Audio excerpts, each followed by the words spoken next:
Corridor দিয়ে দেবেন, তাদের সাথে আলাপ করবেন না। অথচ 15ই আগস্ট ছুটি থাকবে কি থাকবে না সেটি নিয়ে জাতীয় সংলাপ হয়েছে, সব দলকে আমরা মতামত দিয়েছি। হিন্দুদের দুর্গা পূজায় নির্বিঘ্নে পূজা করার জন্য সব দলের সহযোগিতা চেয়েছে, আমরা সবাই মিলে বলেছি আমরা করব। কিন্তু বাংলাদেশ কিনে যখন ক্রমাগত ভারতীয় মিডিয়া অপপ্রচার হয়, সেটি মোকাবেলায় জাতীয় সংলাপ হয়েছে। তাহলে এই যে বিষয়গুলো নিয়ে একটা সন্দেহ সংশয়ের সৃষ্টি হয়েছে, সেগুলো নিয়ে একটা জাতীয় সংলাপ করা যেতে পারতো না? রাজনৈতিক দলগুলোকে নিয়ে ডাকতে পারতো না? সেটা তো আপনারা ডাকেন নাই। আজকে আমরা সরকারকে এটাই বলতে চাই, এই সরকার সৌভাগ্যবান।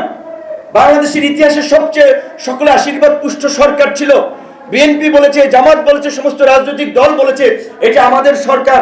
আমরা সকলে মিলে এই সরকারের মাধ্যমে এই গণহত্যার বিচার, রাষ্ট্র সংস্কার এবং বাংলাদেশের গণতান্ত্রিক উত্তরণে আমরা সবাই মিলে কাজ করতে চাই। সবাই সরকারকে সহযোগিতা করুন। যখন সচিবালয় আনসার বাহিনী তাণ্ডব চালায়, তখন উপদেষ্টারা আমাদেরকে ফোন দিয়ে বলে যে তোমরা যাও, আমরা যাই। যখন বিচার বিভাগের কু করার জন্য এই অনলাইনে বিচারকরা মিটিং করে, তখন উপদেষ্টারা আমাদেরকে ফোন দিয়ে বলে আদালতে যাও। আর এখন এই ক্রাইসিসে এত কিছু হচ্ছে, এখন আমাদের মতামত প্রয়োজন হচ্ছে। পাঠাও চলো দেশি ভাইবে চলবে 14 থেকে 31 মে পর্যন্ত।